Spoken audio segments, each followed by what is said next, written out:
नमः सिद्धेभ्यः। जय श्री ओम नमः सिद्धेभ्यः।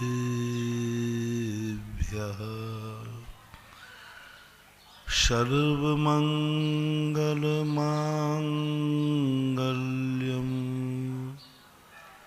सर्वकल्याणकारकं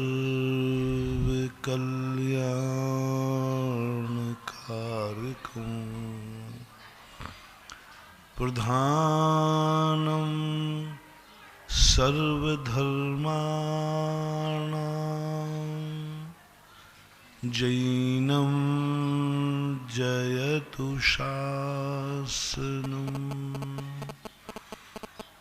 पंच परमेष्टि भगवान की आचार्य श्री गुरुवर कुंद कुंद महाराज की जय हो। आचार्य श्री गुरुवर विद्यासागर महाराज की जय हो। परम उपकारी निर्यापक क्षमण मुनि पुंग श्री सुधासागर जी महाराज की जय। आचार्य संघ की जय।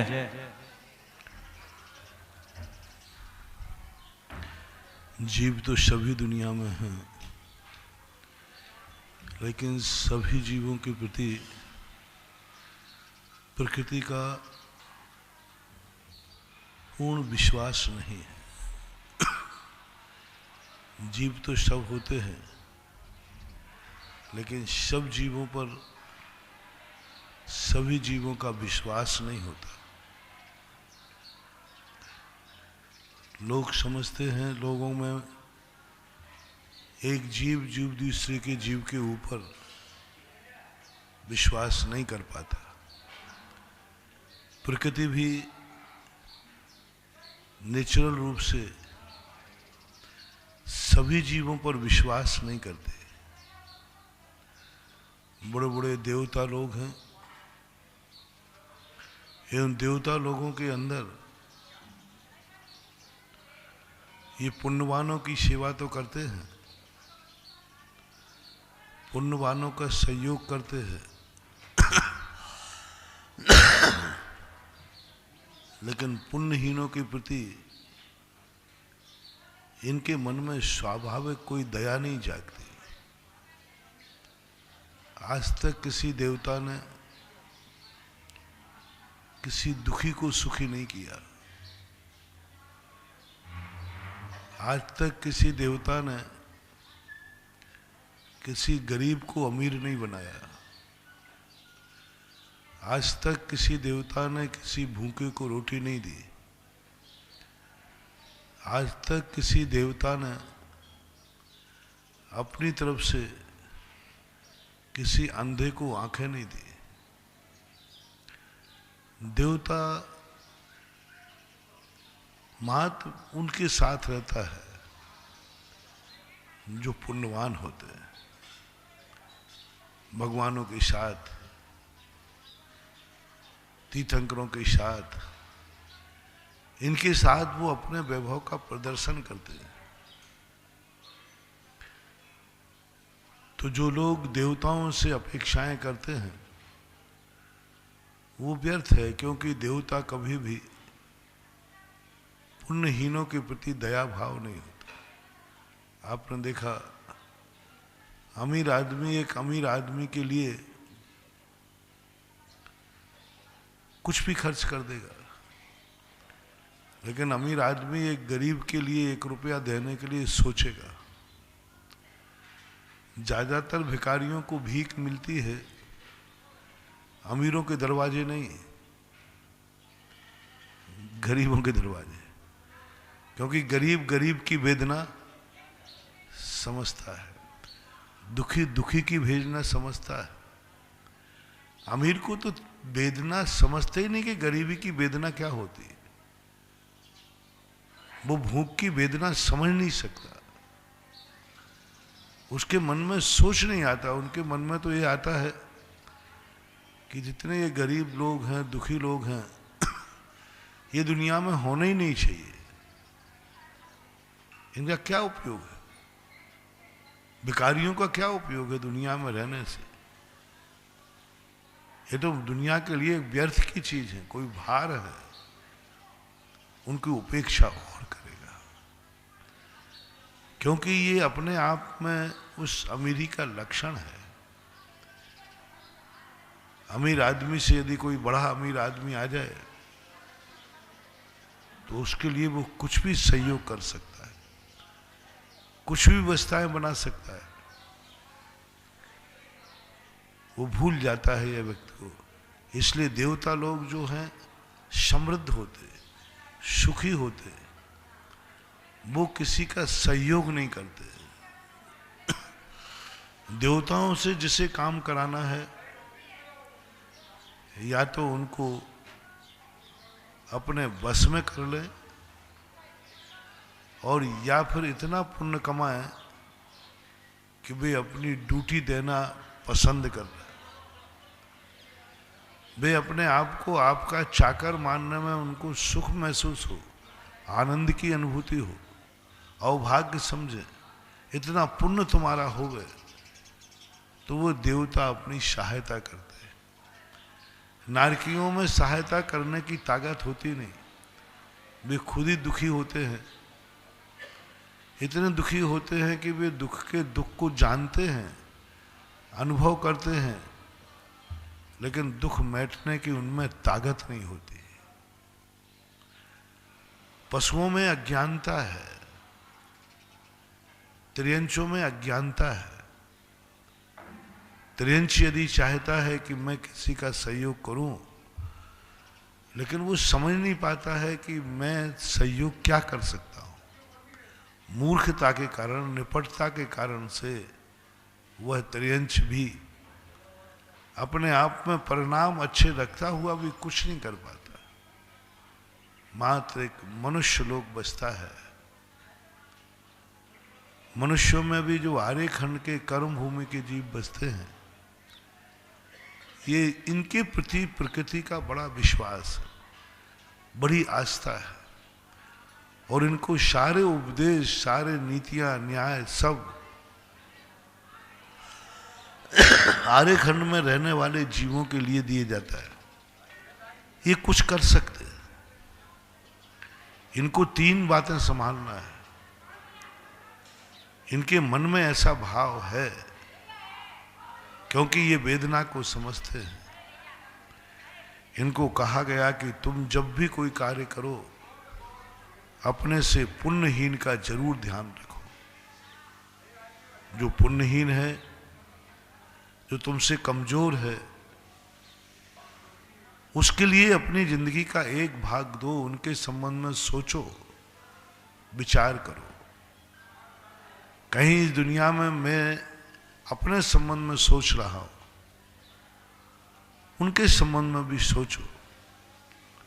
थोड़ा समय बचा के रखो कि दुनिया में मेरा मन उनके संबंध में भी 5 मिनट सोचेगा जिनके पास मन ही नहीं है,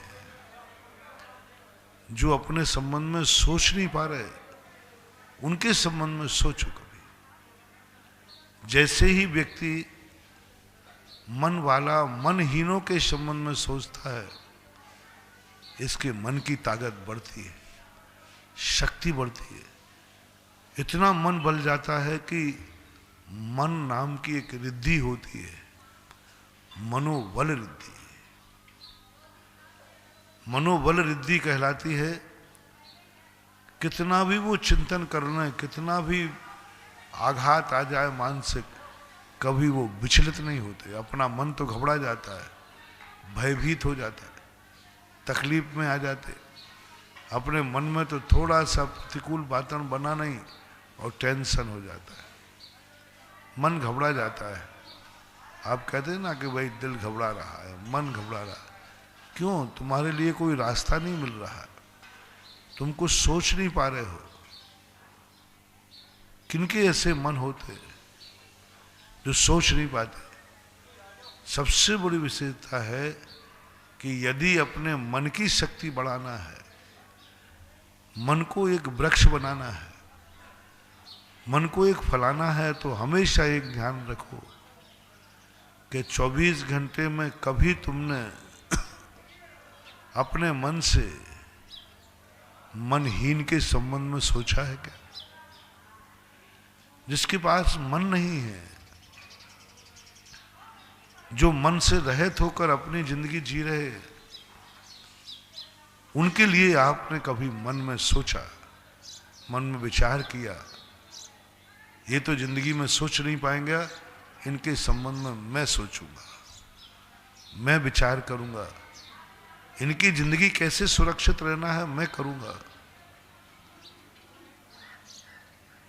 मैं करूंगा। इनको तो कोई ज्ञान ही नहीं है, ये तो सोच ही नहीं पाते, ना जन्म को सोचते हैं ना मृत्यु को सोचते हैं। इनकी जिंदगी के संबंध में मैं सोचूंगा। छोटी सी भी शुरुआत आप करें, जैसे मैंने कहा था, एक पेड़ पौधा आप ले लें। पेड़ अपने संबंध में कुछ भी नहीं सोच पाता, स्थावर जीव है। वो ना तो मरना सोचता है ना जीना सोचता है। इसको क्या चाहिए क्या नहीं चाहिए नहीं, तुम एक नियम बना लो, इस वृक्ष के संबंध में मैं सोचूंगा। इसका अच्छा किस्म है, इसका बुरा किस्म है, इसको कब खाना है, कब पीना है, कब इसको सुख देना है, कब इसको दुख देना है, कब इसका क्या। 24 घंटे एक नियम करने के इस पेड़ की जिंदगी मेरे मन के अधीन चलेगी। उस पेड़ के लिए तो जो कुछ भी मिलेगा वो तुम्हारी कृपा होगी, लेकिन तुम्हारा मनोबल इतना शक्तिशाली हो जाएगा कि बहुत से बड़े बड़े संकट आएंगे तो मेरे उन लोगों का मन कभी विचलित नहीं होगा। क्योंकि मन तो हमें बहुत बार मिला, लेकिन मन की हमने खेती नहीं की। मन तो हमें बहुत बार मिला, लेकिन मन का हमने व्यापार नहीं किया। मन तो हमें बहुत बार मिला, लेकिन मन को हमने किसी को शेयर नहीं किया। मन तो बहुत बार मिला, लेकिन हम मन से कभी सदुपयोग नहीं कर पाए। मन को हम कभी किसी को अपने मन की बातों को शेयर नहीं कर पाए, किसी से दे नहीं पाए। मन अच्छे अच्छे मन मिलते, मन के संबंध में हमने सोचा तो यही सोचा कि हमें सोचने का मौका मिला है, तो हम अपनी जिंदगी के संबंध में सोचते गए। तो इसलिए हर व्यक्ति को मेरा कहना है कि 5 मिनट मन के संबंध में, दुनिया के संबंध में सोचा करो, भगवान के संबंध में नहीं, गुरु के संबंध में नहीं। सुखी रहें सब जीव जगत के, कोई कभी न घबरा। संसार सुखी रहे ऐसा 5 मिनट आपको देना है। सुबह उठते दे दो, शाम को दे दो, 24 घंटे 5 मिनट। जो कुछ भी तुम्हारे मन में विचार आ रहे हैं, जो कुछ भी तुम मन से करते हो, उनसे 5 मिनट का समय दुनिया के लिए दो, जो दुनिया के संबंध में सोच नहीं पाते, विचार नहीं कर पाते। उनके मन में अपने जीवन का अच्छा बुरा ज्ञान है ही नहीं। हम उनका जुम्मा ले लेंगे। हमारे मन में सुबह उठते ये भाव आवे, चाहे वो भगवान की भक्ति करो, चाहे कुछ भी करो, लेकिन परिणाम एक जागना चाहिए। कुछ ऐसा बीज बोना चाहिए क्योंकि सामने वाला व्यक्ति को एहसास हो जाए कि मैं तो अपनी जिंदगी में कुछ नहीं कर सकता था, मेरी जिंदगी में कौन है जिसने इतना सब कुछ कर डाला। मैं तो पानी तक जा नहीं सकता था, किसने मेरे पास पानी लाके रख दिया। मैं तो मिट्टी तक जा नहीं सकता था, किसने ला करके मुझे मिट्टी दे दी। मैं तो धूप से हट नहीं सकता था, किसने मुझे छाया कर दी। वो सोचेगा, और वो प्रकृति तुम्हारे लिए जो मैं 2 दिन से कह रहा हूं, वह तुम्हारे लिए जिंदगी में एक ऐसा दुआ देगी, एक ऐसी उसकी दुआ निकलेगी, शायद तुम अपनी जिंदगी में कुछ उस दुआ के माध्यम से, गरीबों के दुखियों की दुआ बहुत लगती है। ये पेड़ पौधे बहुत दुआ देते हैं, बहुत दुआ देते हैं। एक पेड़ को जो व्यक्ति सींचता है, पानी देता है, लगाता है, उसको बहुत बड़ी दुआ मिलती है। एनर्जी देते हैं, ये एनर्जी छोड़ते हैं, ऑक्सीजन छोड़ते हैं, और उनके संबंध में ज्यादा सोचते हैं जो उनके संबंध में सोचता है। उसके लिए फिर ये कल के दिन तुम इनको मिटाओगे, काटोगे, पीटोगे। जिस पेड़ को व्यक्ति लगाता है और बाद में उसके वो फल और पत्ते तोड़ता है, तो उस पेड़ को खुशी होती है। उस पेड़ की डालें काटता है तो पेड़ को खुशी होती है कि मैं उसके काम आ रहा हूं जिसने मुझे जिंदगी दी है, जीवन दिया है। पर वो तुम्हारे लिए मरने मिटने को तैयार है, क्योंकि तुमने कभी उसको पानी पिलाया था, खाद खिलाया था, उसको रखवाली की थी, और फिर उसका यदि आप उपयोग करते हो, जैसे आप लोग परिवार में एक दूसरे के प्रति जो तुम्हारे लिए कुछ करता है, उसके लिए भी तुम करने को, मरने को, मिटने को तैयार हो जाते हो, क्योंकि आपके अंदर मोह पैदा होता है, राग और आत्मीयता पैदा होती है। संसार में हमारे लिए भी जीना है तो हमें सब व्यक्तियों के साथ कुछ ना कुछ करना पड़ेगा, फिर सारी प्रकृति हमारा साथ देना शुरू कर देती। हम हमेशा हर चीज को अपने संबंध में ही सोचते रहते हैं कि हमें कहाँ से क्या वस्तु मिलेगी, क्या मुझे उसकी उपलब्धि होगी। तो धीरे धीरे करके दुनिया भी हमसे शोषण करना शुरू कर देती है। हमें यदि दुनिया से कुछ चाहिए तो सोचो, अपनी आंखों का दृश्य मिला है, अपने पास धन और दौलत जो कुछ भी है, एक भाग उनके संबंध में सोचो जो पुण्यहीन है। विगत चतुर्मास में हमने 2-3 महीने इस पर रेगुलर प्रवचन दिए थे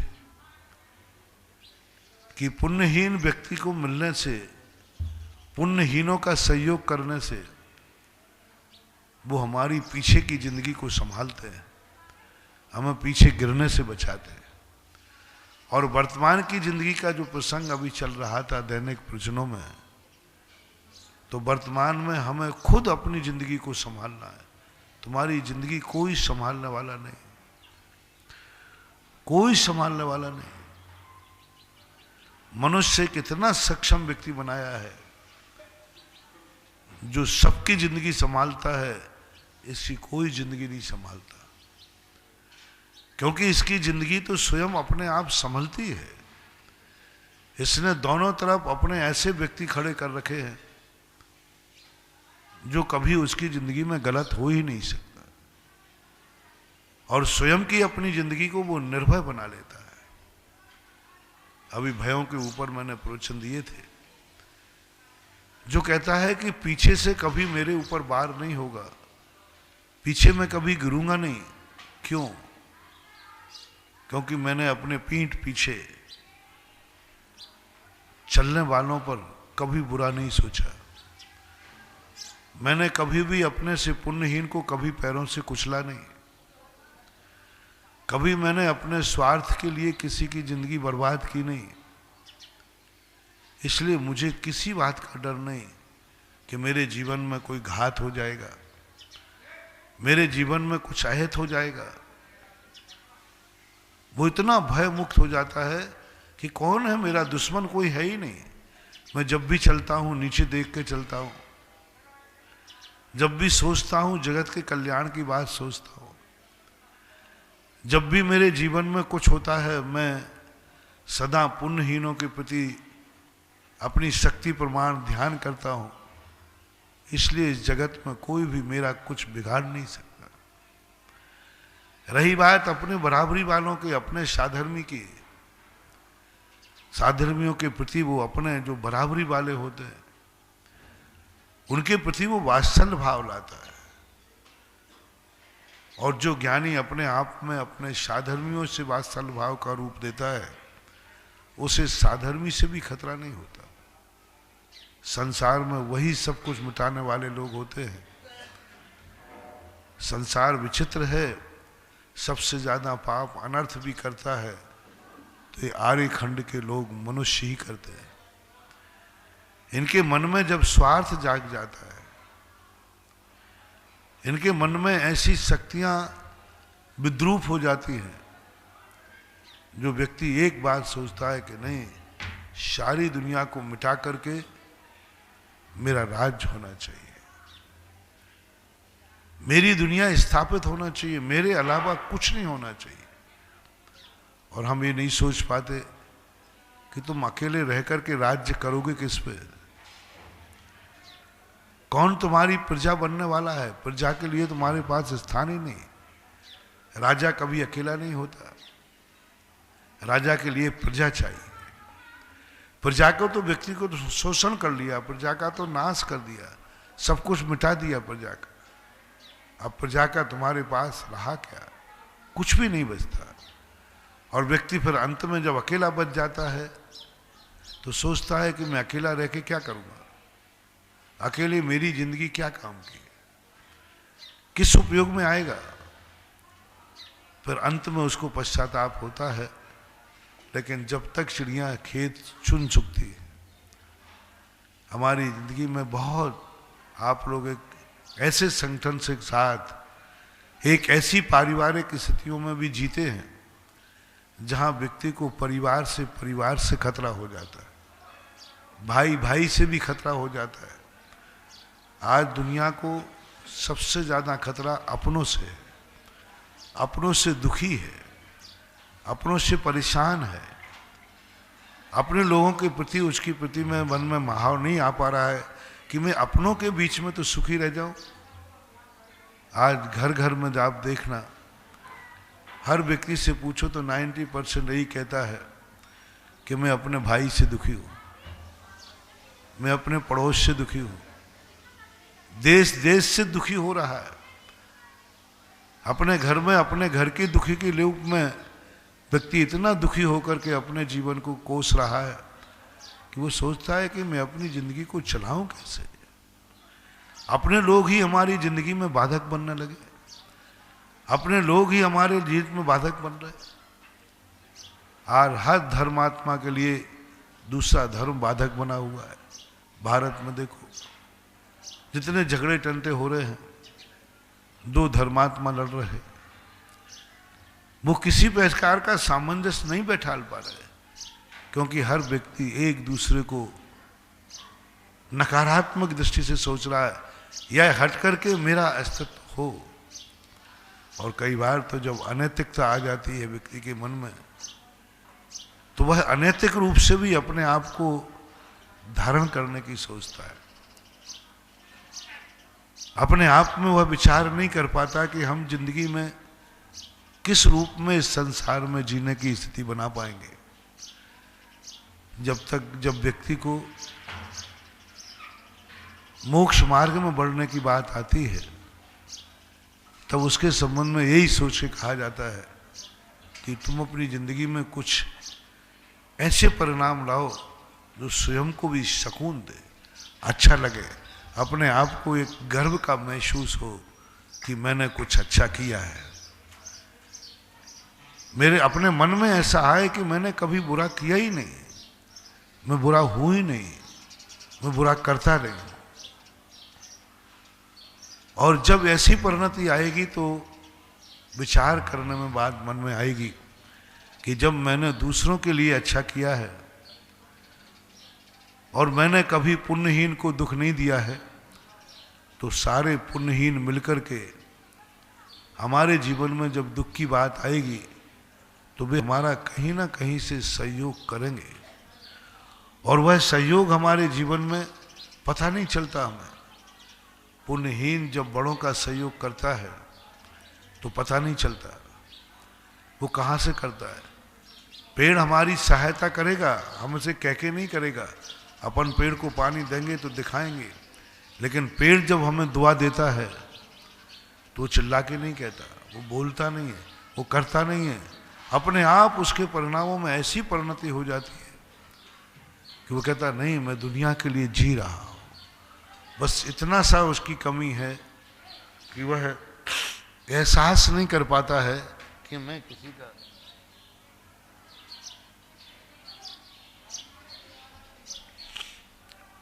किसी इतना अपने निजी स्वार्थों से ऊपर उठाएंगे। क्योंकि संसार में व्यक्ति के लिए एक ही बात ध्यान में रखना पड़ती है कि हम जितना सुखी रहना चाहते हैं सामने वाला भी सुखी रहना चाहता है। हमें शक्तियों का अर्जन करना नहीं है, शक्तियां तो हमारे पास हैं, इतनी शक्तियां हमारे पास हैं। हमारे शास्त्रों में एक ऐसे विचित्र घटनाएं संसार की आती हैं कि संसार में व्यक्ति अपने जीवन में ये सोचता है कि हमें कुछ बाहर से प्राप्त करना है, कुछ हमें संग्रह करना है। नहीं बंधु, कुछ भी संग्रह नहीं करना, सब तुम्हारा ही है, सब तुम्हारे लिए ही है। हवाएं चलती हैं तुम्हारे लिए चलती हैं। पेड़ ने कभी बुरी हवा नहीं दी, हम खुद बुरे हो जाते हैं, हम खुद उसको बुरा कर देते हैं। एक बार यदि हमारी दृष्टि में आ जाए कि दुनिया में जो कुछ है सब हमारा है, हमारे लिए ही तो है, ये हवाएं हमारे लिए ही तो चलती हैं। आकाश से पानी बरसता है हमारे लिए ही तो बरसता है, पानी को क्या लेना देना है। पेड़ में फल आते हैं हमारे लिए ही तो आते हैं, पेड़ को क्या लेना देना है। पेड़ को फल लगते हैं, उसको पेड़ को उससे कोई लाभ नहीं है, पेड़ को तो किंचित मात्र भी लाभ नहीं। पेड़ में जो फल आता है वो मेरे लिए ही है, हम क्यों जल्दी तोड़ते हैं उसको, हम क्यों नहीं पकने देते। पेड़ के कारण नहीं मेरा दूसरा भाई तोड़ ले जाएगा, दूसरा ना तोड़ ले वे, इसलिए हमें उसको जल्दी तोड़ना पड़ता है। पेड़ कहता है क्यों ऐसा करते हो, मैं सब तुम्हारे लिए ही फल दूंगा, मैं कभी फल खाने वाला नहीं हूं। पेड़ कभी अपने फल कभी नहीं खाता, पेड़ पे जितना फल लगता है सब दुनिया खाती है। नदी में पानी बहता है, वो कहती नदी कहती मुझे क्या करना है, सब तुम्हारा ही है, तुम्हारे लिए ही मैं बह रही हूं। गाय को दूध देती है सब अपने लिए देती है, वो तो स्वयं तो कभी दूध पीती नहीं, बछड़े को जितना मिल जाता है तो मिल जाता है। लेकिन हम अपने जीवन में इतने संकुचित हो जाते हैं कि हमारे जीवन में एक शुभचंद्र आचार्य महाराज हुए, कैसी शक्तियां थी उनके पास, अलौकिक शक्तियां। दिगंबर मुनि की शक्तियों का कोई अंदाजा नहीं लगा सकता, और वे शक्तियां प्राप्त करते नहीं हैं, उनको शक्तियां अपने आप प्राप्त होती हैं। अपने आप वे शक्तियां ऐसी जागृत हो जाती हैं कि उनको खुद खबर नहीं रहती कि मेरे पास क्या शक्ति है। धर्म करने वाला व्यक्ति इतना निश्चिंत हो जाता है कि वो सोचता है कि मेरे पास जो शक्तियां हैं वो सारी शक्तियां मुझे अनादि अनंत काल से मिली हैं, और अनादि अनंत काल तक मेरे पास वो रहेंगी, कोई भी छीन नहीं सकता, कोई भी नहीं छीन सकता। क्योंकि सामने वाला यदि दूसरे की शक्तियां छीन लेता तो अभी तक तो किसी को वह शक्तिमान रहने नहीं देता, सबको शक्तिहीन कर देता। लेकिन फिर भी व्यक्ति को एक मन में परिणाम आता है कि मैं शक्तियों का अर्जन कर लूं। 2 बेटे थे राजकुमारों के, और बड़ी उनमें दोनों बेटों में बड़ी भक्ति थी। लेकिन जैसे उन बेटों के ऊपर अपने पिता का छाया उठ जाता है, और छाया उठने के बाद जब उनकी जिंदगी में एक परिणाम जागा कि अब मेरी जिंदगी का संरक्षण कौन होगा, कौन मुझे बचाएगा, क्योंकि मेरे पिता की छाया होगी, तो उन्होंने अपने एक पिता का भाई था उसकी संरक्षण में अपनी जिंदगी को पालने का प्रयास किया, लेकिन उसने सोचा यदि ये बच्चे बड़े हो जाएंगे तो इनके जीवन का संरक्षण करने के बाद ये अपनी संपत्ति के वारिस हो जाएंगे। उन्होंने किसी के माध्यम से उनको मारने का भाव किया, और जैसे ही मारने का भाव करते हैं तैसे ही एक चांडाल के लिए नियुक्त करते हैं कि इन दोनों बालकों को मार दिया जाए। लेकिन उस चांडाल को दया आती है। कितना व्यक्ति स्वार्थ हो जाता है कि अपने एक धन दौलत के लिए, अपने स्वार्थ के लिए, अपने ही सगे भाइयों के बेटों को मारने के लिए भी परिणाम कर लेता है, और उनकी जिंदगी को लेकर के ऐसा विचार करने लगे। और वे नादान बच्चे थे, कुछ समझने वाले थे नहीं, लेकिन व्यक्ति के मन में परिणाम जाग जाए, हवस जाग जाए, किसी को भी मिटा सकते। और जब उनको मिटाने का परिणाम आया, एक चांडाल को दया आ जाती, वो जाकर उनको एक जंगल में पेड़ के नीचे छोड़ देता है, और पेड़ के नीचे छोड़ने के बाद सोचता है कि हम तो इनको मारेंगे नहीं, यदि अपनी किस्मत से यदि मर जाए तो मैं क्या कर सकता हूं। वे दोनों बच्चे बड़े होकर के बिछुड़ जाते हैं, और बिछुड़ने के बाद जब उन दोनों के बच्चों के जीवन में अलग अलग संगति मिलती है, अलग अलग संस्कार मिलते हैं, दोनों जाकर के एक किसी तापसी के संपर्क में पड़ गया, और तापसी की तपस्या करते करते उन्होंने एक ऐसी तपस्या की साधना दी कि सोने को रस बनाने का, लोहे को सोना बनाने का एक रस की सिद्धि की। 12 साल तक ये तपस्या की उन्होंने। 12 साल के बाद जब रस बनाने की सिद्धि आ गई, तपस्या करते करते ये सब पाया, तो उसके मन में भाव जागा कि मेरा भाई कहीं दुनिया में ना जाने कहाँ भटक रहा होगा, उसको खोजते। उनका भाई भटकता भटकता, खोजते खोजते एक जंगल में मिले। दिगंबर मुनिराज के भेष में थे। उनकी दशा देख करके उस भाई को दया आई, बड़ी करुणा आई कि देखो मेरे भाई की क्या दशा हो रही है, तन पे कपड़ा भी नहीं है, कुछ भी खाने पीने को नहीं है। वे तुरंत भाई के पास पहुंचे, बोले भाई आप चिंता मत करो, अपने बुरे दिन खत्म हो गए, अब अपने अच्छे दिन आने वाले हैं। हमने ये 12 साल की तपस्या करके सोने बनाने का एक रस खोजा है। ये रस आपन सब सोना बनाएंगे और सोना बना करके पुनः राज्य की स्थापना करेंगे, और जो पिताजी का राज्य है वो जीतेंगे, और उस राजगद्दी पर प्राप्त करके फिर अपने राज्य की स्थापना करेंगे। शिवचंद्र महाराज जो थे वो दिगंबर मुनि थे। वो जानते थे कि शक्तियों को बाहर से प्राप्त करने में कोई भी लूट लेगा, और धर्म इन भौतिक शक्तियों को प्राप्त करने के लिए नहीं किया जाता। उन्होंने कहा तुमने 12 साल व्यर्थ में गंवा दिए। इन 12 साल में यदि अपनी आत्मा की साधना करते तो इस सोने का तो क्या, 3 लोक का राज्य भी मिल जाता, 3 लोक की शक्तियां भी मिल जाती। जितना व्यक्ति दूसरों को मिटाने के लिए प्रयास करता है, उतना यदि दूसरे को बनाने का प्रयास करे तो स्वयं की जिंदगी बन जाती है। जितना व्यक्ति अपन दूसरों के प्रति अहित सोचने में करते हैं, उतना हित सोचने में करें तो अपना हित तो वैसे ही हो जाए। जितना व्यक्ति अपन कसायों में निकालते हैं समय, 24 घंटे राग द्वेष कसाय आदि परिणामों में, इतना व्यक्ति यदि शांत परिणाम से बैठ जाए तो अनेक समस्याओं का समाधान हो सकता है।